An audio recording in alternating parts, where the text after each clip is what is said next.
The growth net refers to a constellation of emerging economies that are growing at rates well in excess of 6%. Countries like Vietnam, for that matter, you've got Singapore in the pack as well, a number of Latin American countries. India is not really in that pack because India is not growing that fast and it's not a new emerging country anymore. What will it take to push India back to the growth path that it's been known for in recent years? I'm going to pose that question to Shashi Tharoor, Minister for Human Resource Development. Thanks very much for your time. That's an issue you've just contemplated on. What will it take to push India back to the high growth path? Look, I think we're on the right path, as our finance minister in the new budget has made clear. His intentions are clear. His intentions are clear. Well, that's all we can talk about right now. We've certainly taken a bit of a beating to come down to 5%. That's still a lot better than many other economies in the world. Many major economies have even suffered quarters of negative growth in the last few years. So if you look at the global recession, we have weathered it reasonably well. Having said that, I don't want it to be complacent. Far from it. There are things we need to do better and need to get right. And very clearly, the sort of economic corrections we need to make, for example, to get on top of our current account deficit, to make sure that our financial numbers are encouraging, there is no risk anymore of people talking about downgrading us in the marketplace.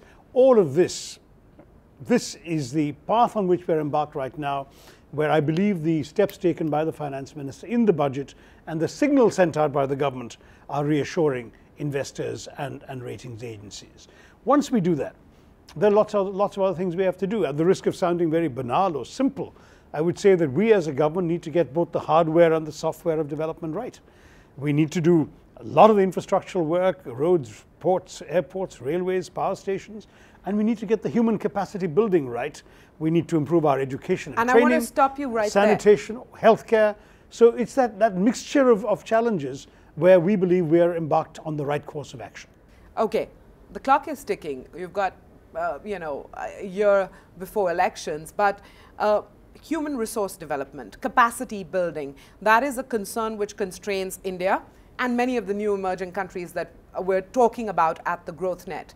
Here specifically in India, what would you count as your major recent successes? The major recent success has been since the Right to Education Act, we've got a lot more kids into school. That is, the out-of-school children in India have dropped from at one point figures in the tens of millions to 3 million today, and it's shrinking every year. So we've got pretty much all the kids we can get into the school system. We've actually obliged schools to take additional children from underprivileged families so that we are no longer a society that is leaving out or excluding people from the educational net. That's been a major success.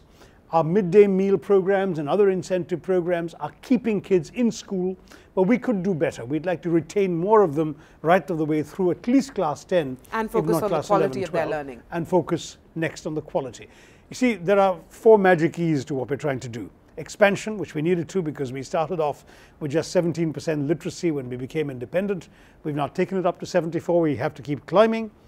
Equity, because there were too many elements in our society that have been left out of the purview of education because of caste or creed or gender, religion, region, bringing everyone into the system. In the process, we haven't focused enough on the third E, which is excellence. I'd like to see much more emphasis on quality, particularly the higher end of the system. Research, for example, we need to put much more into research, and we're doing so now. And the fourth E is that of employability, which is at all levels. It's also at the high end. We want to produce engineering graduates who are ready to start work the next day, but we also need to do employability training for people who don't make it through the full school system. High school dropouts, people who don't want to go to college, give them vocational training in an effective way so that we shouldn't have a country our size with a nationwide shortage of masons or plumbers. In the immediate future, is employability top of your to-do list? Yeah, absolutely, because it's one of the things we haven't done enough of in recent years. You see, we've done, I think, a very good job on the expansion front. The number of institutions mushrooming. We've gone from 30 universities to 670 in our country today. I can't even tell you how many more schools, but several 100%. And more. Yet it all boils down to quality and producing people whom employers will be happy to take on.